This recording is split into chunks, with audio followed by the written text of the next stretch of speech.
So, welcome everybody. So, we start with our usual prayer for student and teacher. Om Sahana Vavatu Sahano Bunatu Saha Viryam Karavavahai Tejasvinavaditam Astu Mavidishavahai.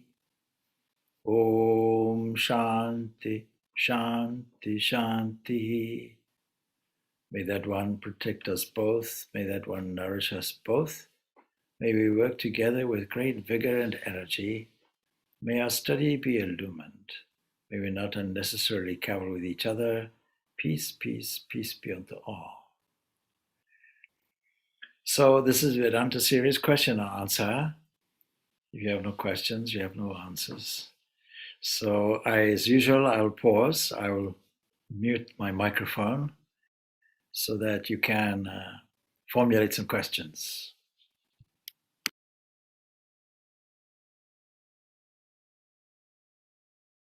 I have a quick question. Wonderful. Are our projections? Sorry, our projection, our conditioning, our mind. Okay. Project that create events,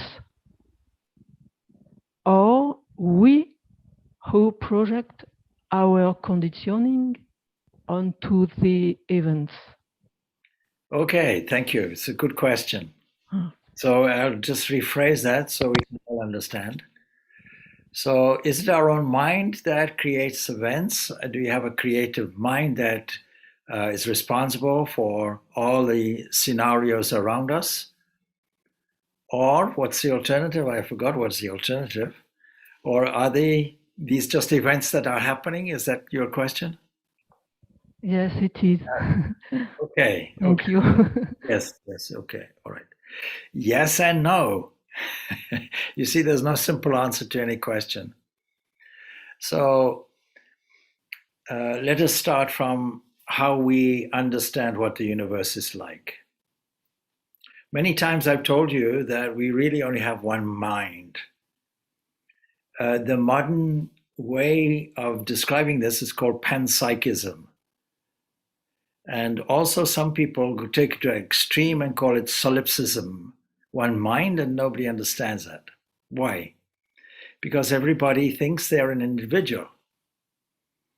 And as long as we think we're an individual, we're in a protection mode or a strategic mode to make sure that our self-interest is paramount. And as long as that way of thinking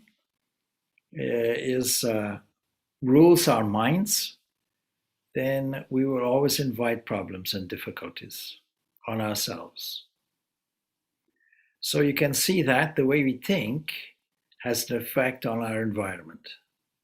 The first thing that has an effect, or the first victim, if you will, of our thought will be our own bodies, because that's the most immediate environment that we have.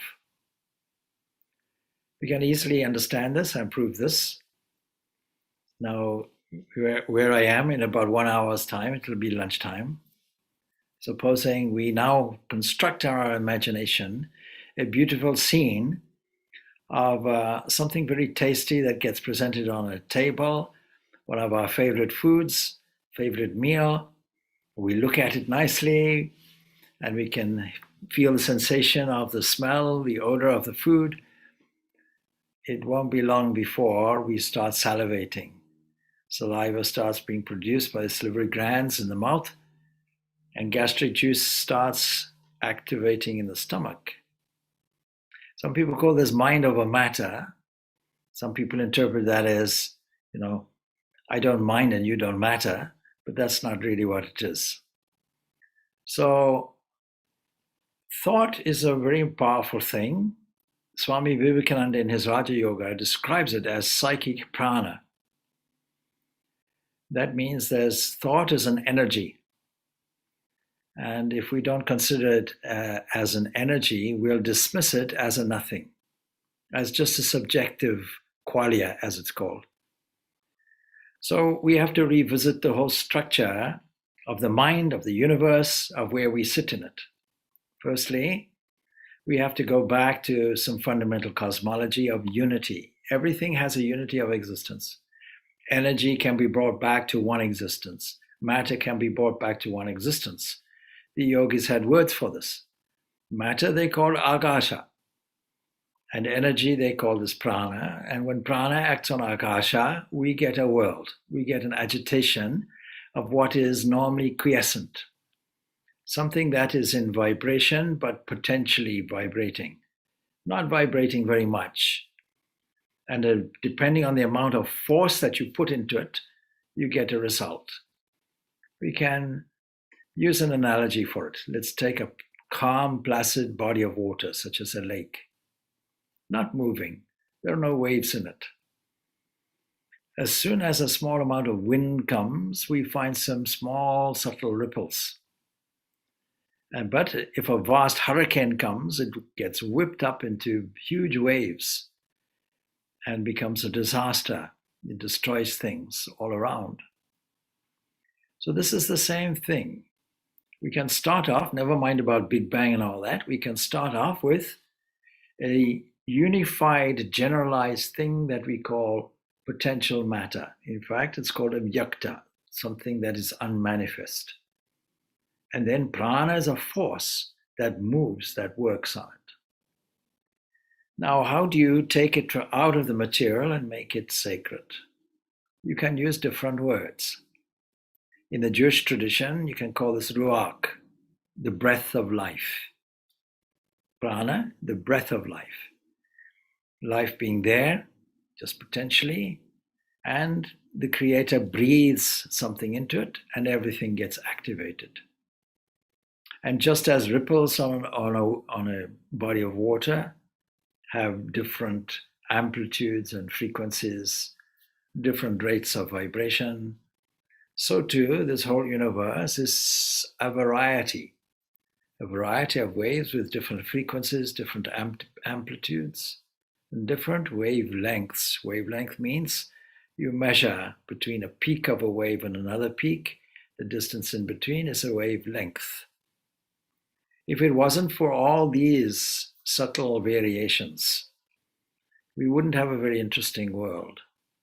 And so when akasha gets activated on, it then combines, recombines, the frequency changes, the amplitudes change, all kinds of different levels of vibrations occur. This makes the universe that we have. And when it becomes sufficiently visible to that wavelength that is called the eyeball, or that wavelength that is called the ear, then we find a world in front of us. So far, we never mentioned mind. The first manifestation before even any of this happens will be there must be a cosmic force behind it, a cosmic mind. Otherwise, the whole thing becomes meaningless. Yesterday, we talked to a group about Dharma. It was really just a test question to a group that had had a lecture previously from a Swami here on the subject of Dharma and Swadharma. And Dharma comes from a root, the thing that holds everything, binds everything together. The only reason why something should be held together is to create something visible and harmonious. You know, it's just like your grandmother's sweater that she knits. She takes some thread or some wool, and she takes two needles, and she makes a certain configuration, makes a stitch, and then the combination of those stitches makes something that you can wear. So what keeps this piece of clothing in harmony? The careful stitching. That means some intelligence has to be there. Some will has been to be there to make everything nicely balanced. And that will we call cosmic mind. Cosmic mind, cosmic will, the creative aspect of the universe that creates everything and is responsible for everything. In this sense, all events come from that. In another sense, that cosmic mind is duplicated. We are made in the image and likeness of God, says the Bible. So we are images of that, exact images. We have a substation called the mind. It's nothing to do with us individually, never mind. The divine cosmic mind allows us a certain individual identification, says, never mind. If you like, you can use that. You can put your stamp on it, make an identification. Call it your mind if you want. Put your stamp on it. Use it for passport purposes. All right, that's fine. Then do we also have an individual will, or are we dependent on a cosmic will? No, we have a certain individual choice. We have a duplication of all the equipment there that the universe has.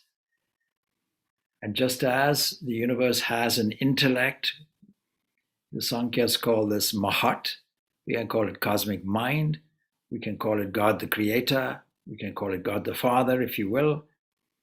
We can also call it the Word, and the word that comes from it, in Christian theology, we can call God the Son. That becomes the creative formula for what we have. Now, if we are made in that image, we also have a creative capacity. We can stand in that area of potentiality, that creative mind, and we can stir our individual will and make choices. Then that becomes an attractor. We attract things to it. And the underlying condition that we make, called the subconscious mind, becomes a magnet. It becomes something that is a suction. It draws things in toward ourselves. So therefore, whatever we agitate in the cosmos, because we're not disconnected from it, we draw to ourselves. Like creating a ripple in a pond, it eventually comes back to ourselves. It goes outwards, and then having found its limit, it comes inwards back to us and makes a transformation. So the body is simply seen to be a subtle variation of the mind, and whatever movement happens in terms of thought or feelings has its immediate corresponding transformation in the body itself. That is why when we think of a delicious meal, a physical reaction occurs. Saliva flows in the mouth, gastric juice flows in the stomach. And then the clue is taken. The master, the king, or the queen bee, wherever the queen bee goes, all the bees follow. The supreme monarch of your whole system that needs to be controlled, that dictates what the rest of the body does. That is why we have a system of yoga, a science dedicated to this called Raja Yoga, because the king of everything is the mind. So two things are there that seem to be contradictory. There's no individual mind, there's a cosmic mind. There's an individual mind, we can call it an aspect of that, an agency. We can call it a receiving and transmitting apparatus that we can tune into the cosmic mind with, or tune into anything, or leave it as it is, in which case the subconscious aspect will run by itself. What is the subconscious content? Subconscious content is whatever we determine individually will be settled down in a library, an unconscious mind. It is this unconscious area that we are largely operating from. It is this that has a suction power. It draws things in toward us. So therefore, what we think does not immediately have its effect. What we think goes into the subconscious area, makes a number of associations, sub-associations, and that has a drawing power depending on its predominance. For example, if I think I'm a fool, and that becomes the unconscious agenda, then everybody will think I'm a fool. If I myself think I'm a fool, then everything else says, oh, the master says he's a fool. Let's push out the advert, do a marketing campaign. The Swami is a fool. If I think I am wise, it's also saying everybody is a fool. It means I'll also be treated as a fool because the unconscious is taking this message of foolishness. So all our thought is centered around a central point called ego. This egoistic position is necessary to identify and to come to grips with, to master, and to control, and to make it useful to us. If we leave it alone, it becomes our enemy. So what should we think? How should we control this? In this Raja Yoga book, it is necessary for us to control the prana, which we call thought, psychic prana. How do we do this? According to Raja Yoga system, we do this through meditation. Meditation is the way. Meditation is the common practice for all systems, but we have to learn to do it properly. That is why Raja Yoga is such a key fundamental book. So in this psychic prana, which we can use, we can refer to the book itself, the whole chapter on it. It makes it very clear, control of psychic prana. He says we have now to deal with the exercises in the control of prana. And he says that he has had a first step. In that first step, according to the yogis, is to control the motion of the lungs. Now I'm saying this, I'm reading this because there's a great deal of confusion to do with the subject of pranayama, or controlling this energy that I've mentioned previously. And that is controlling thought. What are the lungs to do with thought? So Swami Vivekananda is presenting this in a very scientific way. He's saying, what we want to do is to feed the fine emotions that are going on in the body. Instead of saying, or asking the question, thought will have its effect. What will thought have as an effect on the body? The question is turned around. Why don't we start by controlling the body first and its fine motions? In doing this, we can set the way, set the path for controlling our thought. Now, let us see how practical this is in the light of the question. So now, supposing we come across some difficult situation in life. And a difficult situation in life will always present itself, whether we ourselves create it or whether it's there in the first place. We will always come across some difficulties. The first thing we have to do is the proverbial counting to 10. And that means we learn to steady the breath, the motion of the lungs, because the lungs have a direct correspondence with the nervous system. So if you're agitated, if the mind is agitated, the nervous system will also be agitated. If the nervous system is agitated, the muscular system will be agitated. And if the muscular system is agitated, then the internal organs also will be agitated. So the whole physical system corresponding to what we thought and what we feel.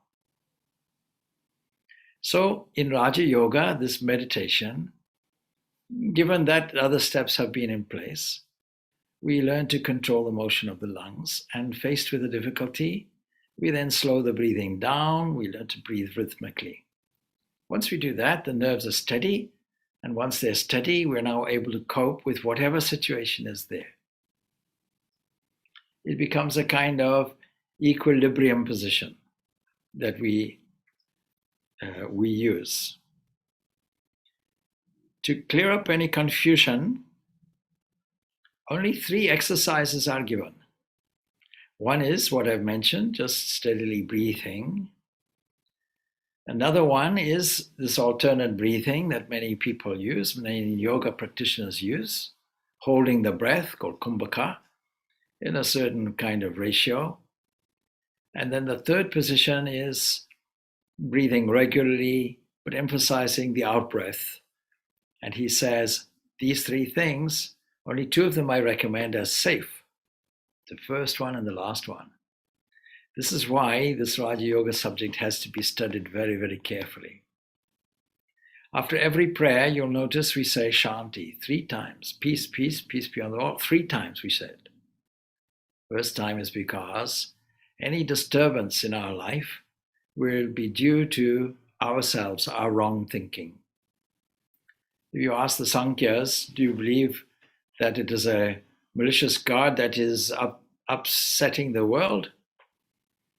The Sankhya's say, no, we don't believe in such a thing. We're an atheistic system. Well, then the world's in a mess. What do you propose to do with it and do about it? Oh, change your thinking. It's due to your wrong thinking. Correct your thinking. So therefore, your answer to your question is partly, yes, we create the unfortunate circumstances through our wrong thinking. And wrong thinking means whatever dominates in the subconscious mind and sucks things toward us, disturbs our peace. The second reason why we say Shanti is because other people may be disturbing our peace, in which case we have to have some formula to deal with other people. Fortunately, in the Vedanta system, such a system is available to us. Very simple. See the self in all beings and all beings in the self. And you can personalize it. See God in all beings and all beings in that.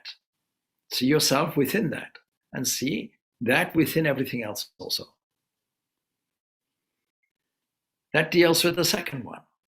But the third one is just the fact that life is awkward.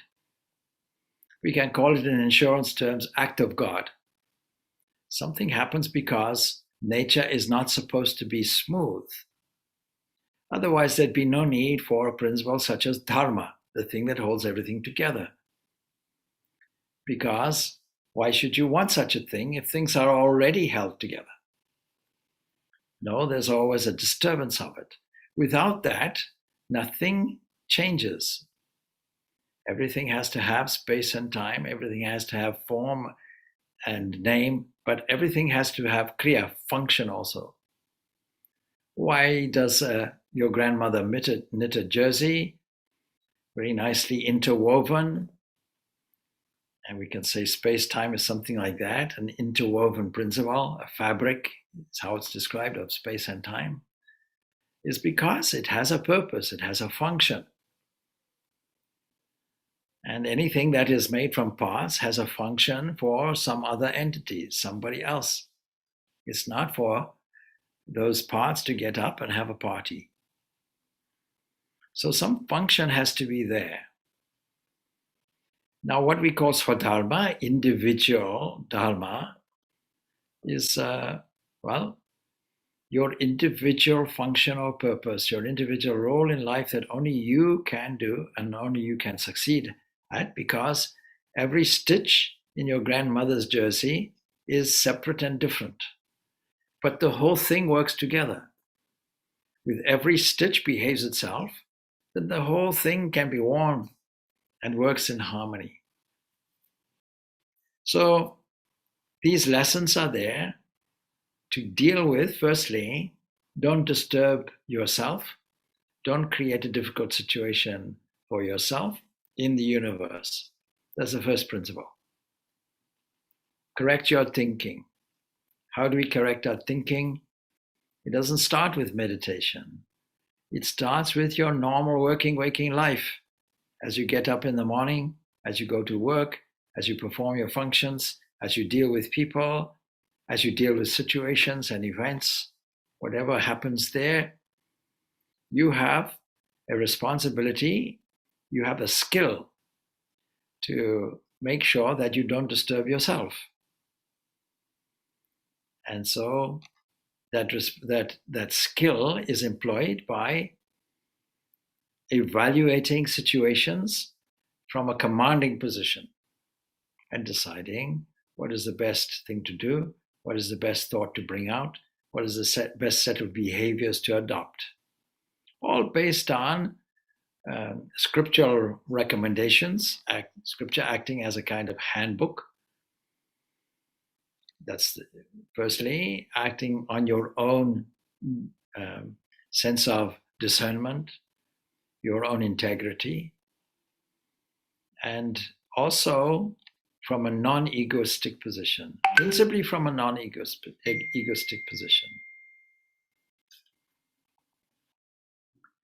Then the second thing, then, if you have a daily formula that is able to deal with other things well, with a balanced mind, with a sense of equilibrium, that requires a philosophical outlook.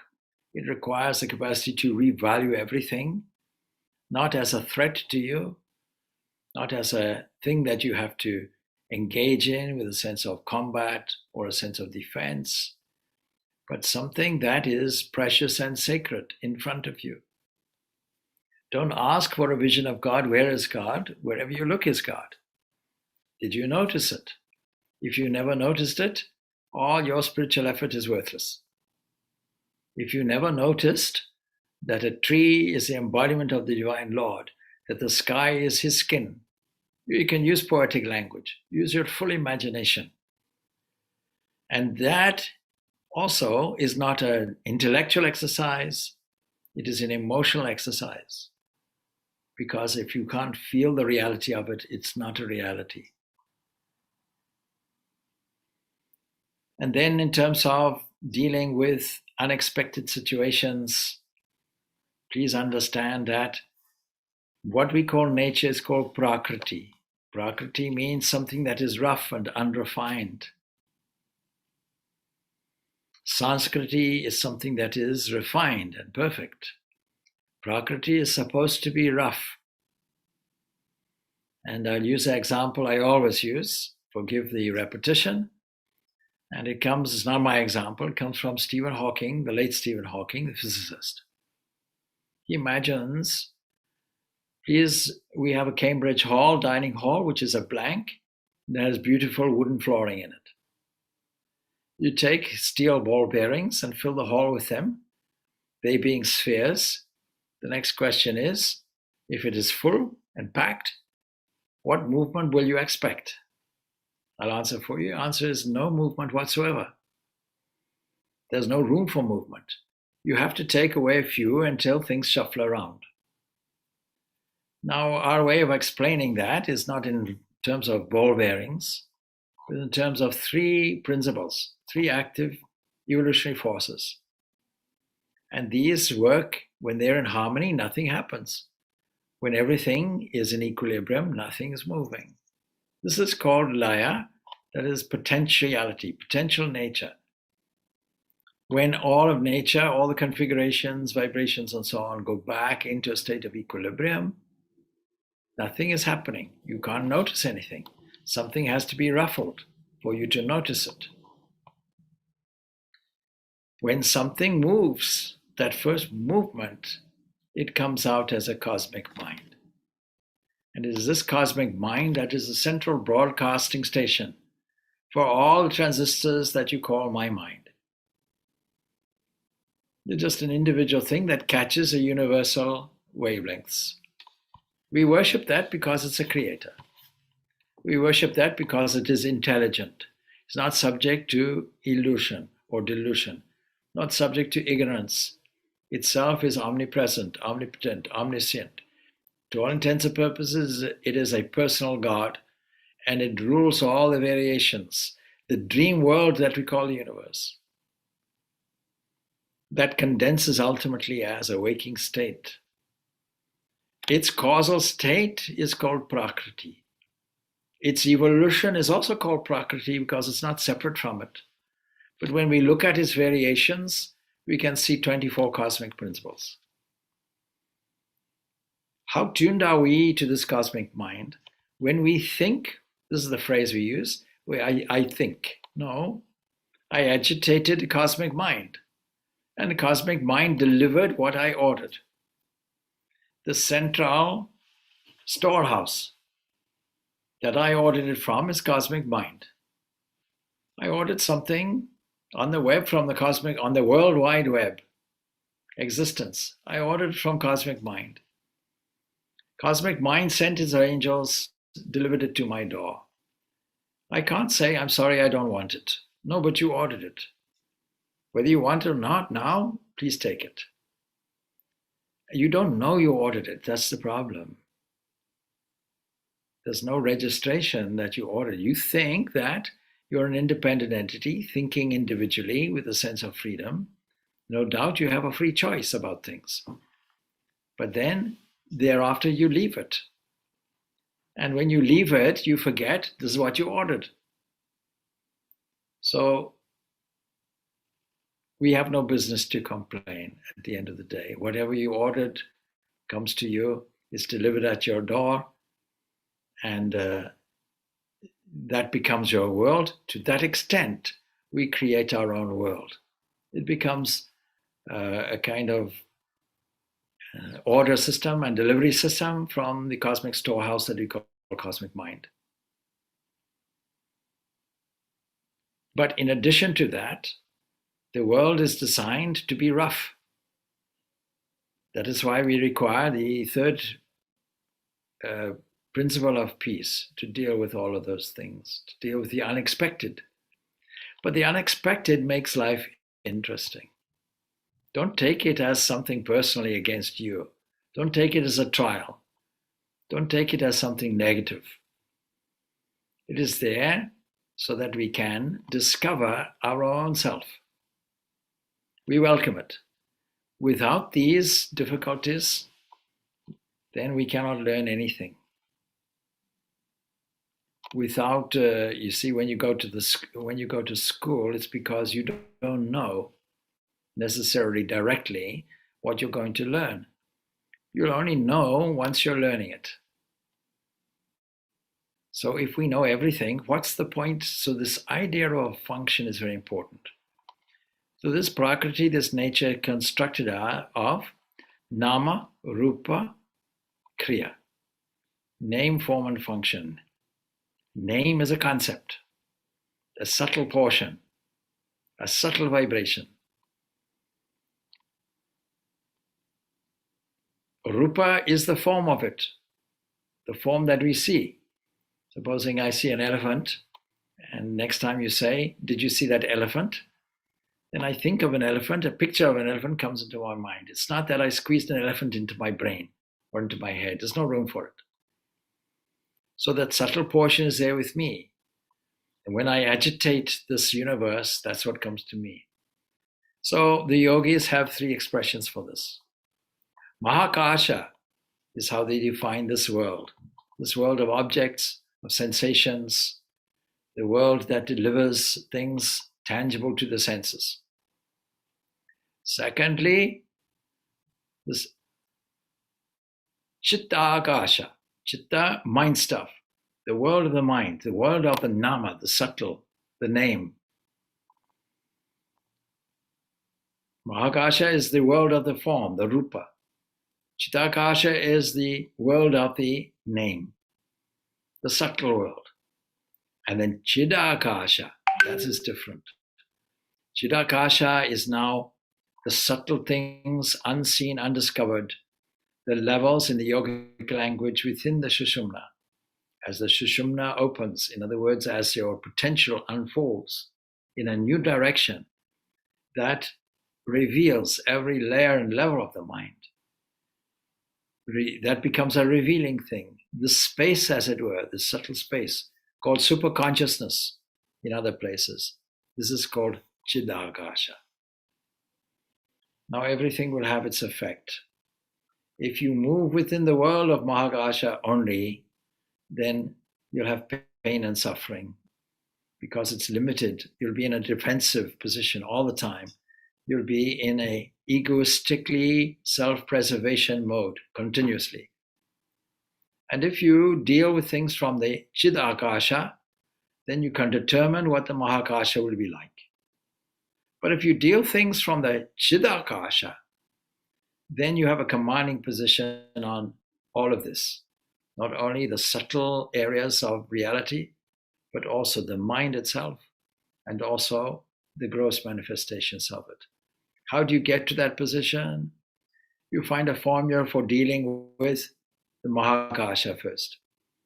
Discipline, directing will. You find a place for Chidakasha, directing the will. And all of this is mentioned by every proponent of spirituality, moral and ethical refinement. And then ultimately, we have Chidakasha, the serious self-discovery, the direction of the mind through meditation and practices such as this. Whatever you do is under a causal law. So thought has a causal repercussion, has a causal implication. And the implication is on you as well as others. Every action that you do is registered as thought. Even any unconscious action always began as a conscious thought in the first place. And then any movement you make in opening up the mind in spirituality, this has its effect also. A positive effect, obviously. It's up to you. When we forget that it's up to you, we have a problem, unfortunately. So I hope I answered this question.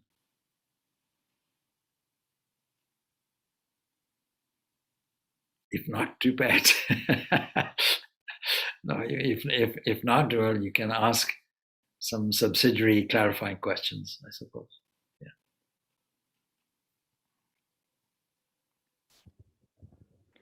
Thank you very much, Swami.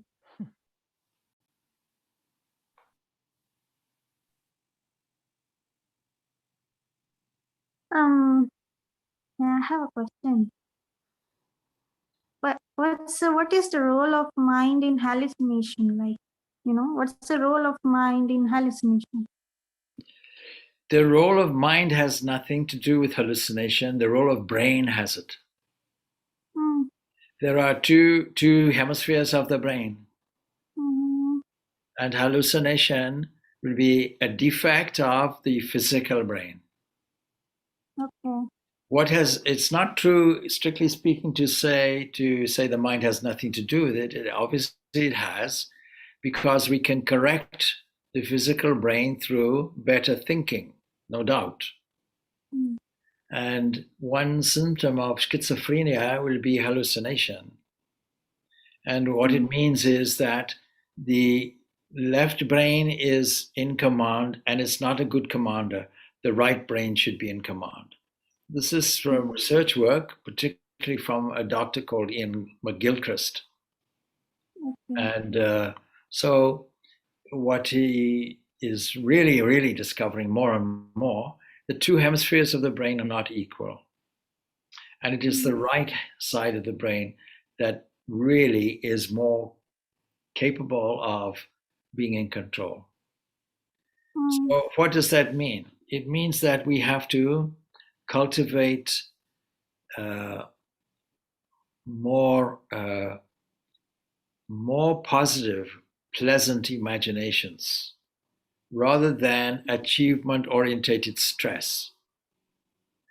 So, for example, if we say such a thing as impatience is a left brain thing.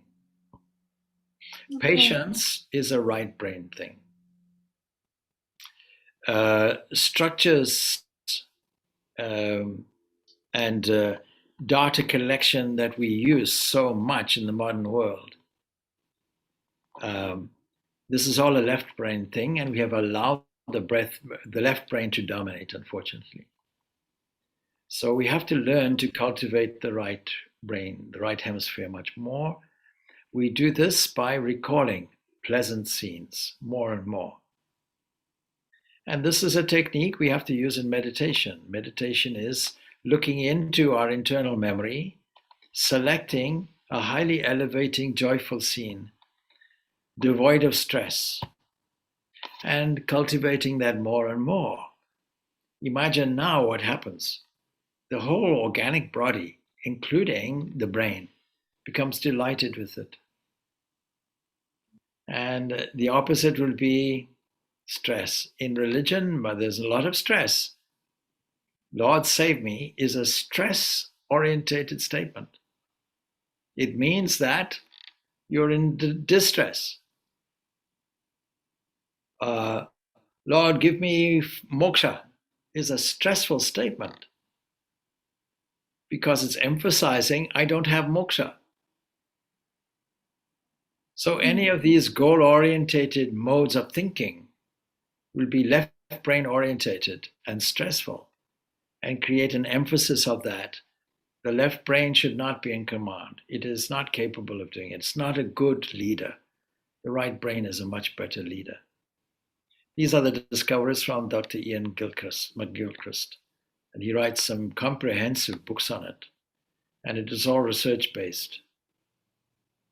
So we used to think 2 hemispheres of the brain are equal. They need to be integrated. Yes, they do need to be integrated. They need to talk to each other, but they have different functions. The right brain has clearly a commanding function. And what that means, therefore, is positive emotions, carefully, delightfully cultivated, will set our life aright and set it on a correct course. It'll give us joy. If we want joy, we have to bathe in joy.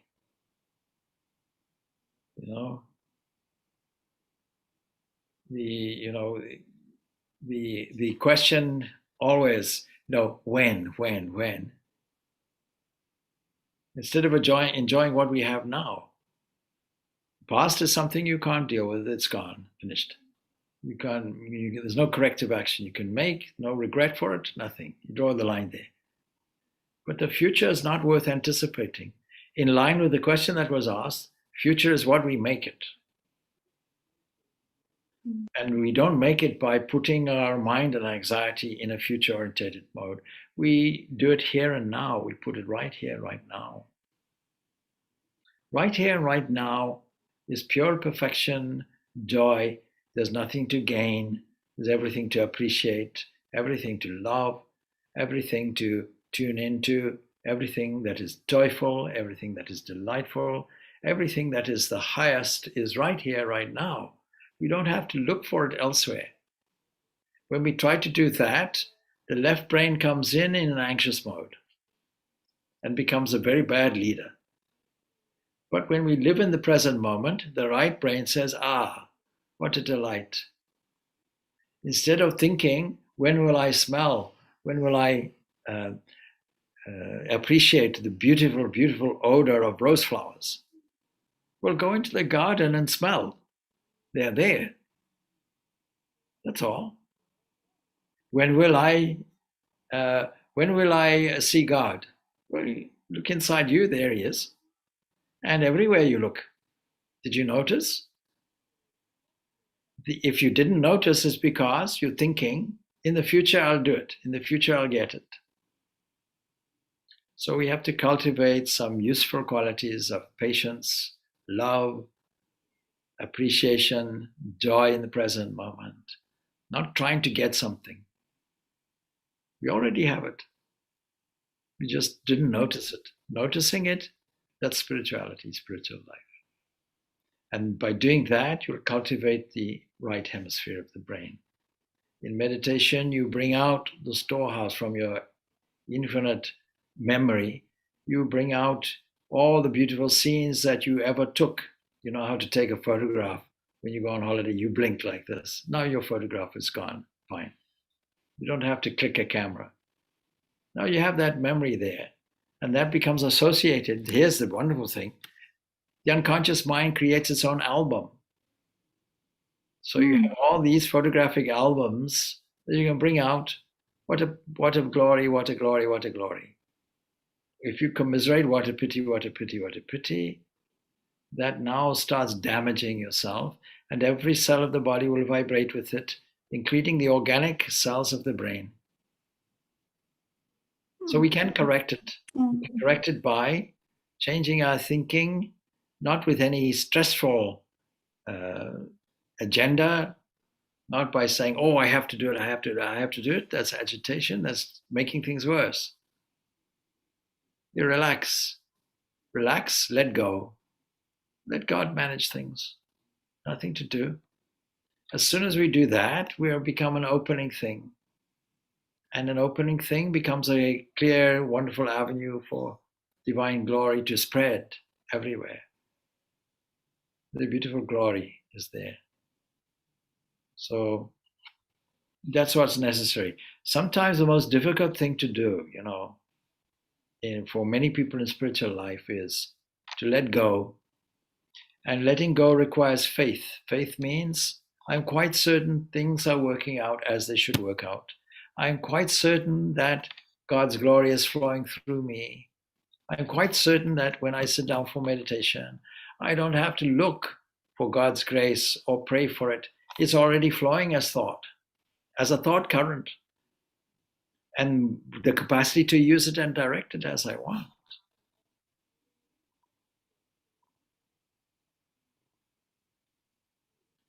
And it boils down really to the sense of individuality that we call egoism, to say, I have to manage it, I have to do something. No, you don't have to do it. You have to be a recipient of the glory that is already there, and simply a director, like a fireman putting out a fire. You just stand there, direct it here, direct it there. Lord, your glory here, please flow here, please flow there. It's up to you. So that's really the source and cause of hallucinations, and that is different from visions. Vision is something different. A vision comes from this Chidakasha, where you have opened up the Shushumna in yogic language, where you now are discovering the inner subtle levels of existence and subtle levels of the overall mind. That happens by itself. It is the unfolding of that in yogic language, of course, is uncoiling, and people misunderstand. It is necessary for all of us to do it, but how will we do it? Swami Vivekananda gives us the first recommendation, love of God. He says, do this by love of God, or by the grace of perfected sages, or by philosophical analysis. In other words, he's describing bhakti yoga. On the other side of it, he's describing jnana yoga. And in between, he's saying, maybe the grace of a perfected sage, if you happen to meet such a perfected sage. We have an example with Ramakrishna, how a man like Girish Chandra Ghosh, who led a kind of bohemian lifestyle and boasted, see this room, I've drunk more bottles of wine than you can fill in this room, and so on, transformed immediately, or not necessarily immediately in the sense that an inner seed was transformed somewhere, and then that grew, in that sense. But people's lives transformed by being in the vicinity of a perfected sage. Don't go looking for such a person. We focus on the first two things. And of those two things, love of God. Love of God means there's no anxiety in it. Love has no anxiety in it. Using Vivekananda's famous example in his Bhakti Yoga, love is a triangulation. It has no fear, it has no rival, and it has no reward. It is an enjoying position where you feel loved and you love. Finished.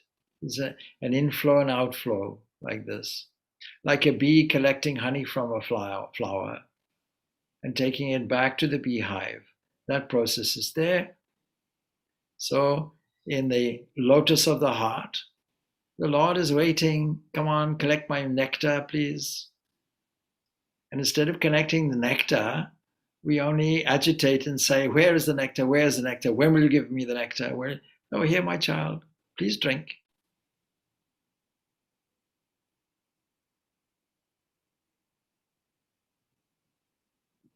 As soon as we practice that, and even the imagery of that, we have stimulated the right brain.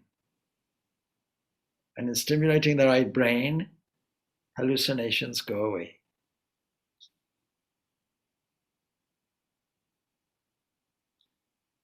Okay? Okay. Thank you. Thank you very much. All right. All right. So we have room for maybe 4 minutes left of questions.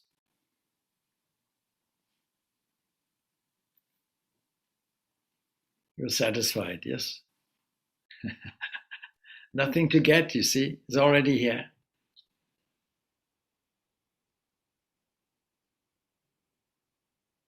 Don't ask for fullness if you already have it, isn't it? Mm. That's not fullness, that's foolishness. There's a difference.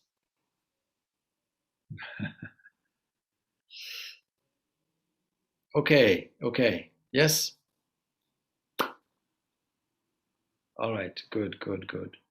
Then we finish off with chanting the Shanti 3 times and bear in mind what I said about it. So we bear in mind the first repetition of the Shanti is, may we be peaceful by virtue of our own better thinking. And secondly, Shanti, may we not be disturbed by others because we have an equilibrium of mind we can deal with. Because of our own peace of mind, we can deal with any disturbance that comes to us, whether it's from other people or other events. The second and third repetition of Shanti. Om Shanti Shanti Shanti. Peace, peace, peace be unto all. Thanks. Thank you, Swamiji. Thank you, Thank you, Swamiji. Thank you. That's good, good. Thank Yes, you. Swami. Merci beaucoup, Swami. Merci beaucoup.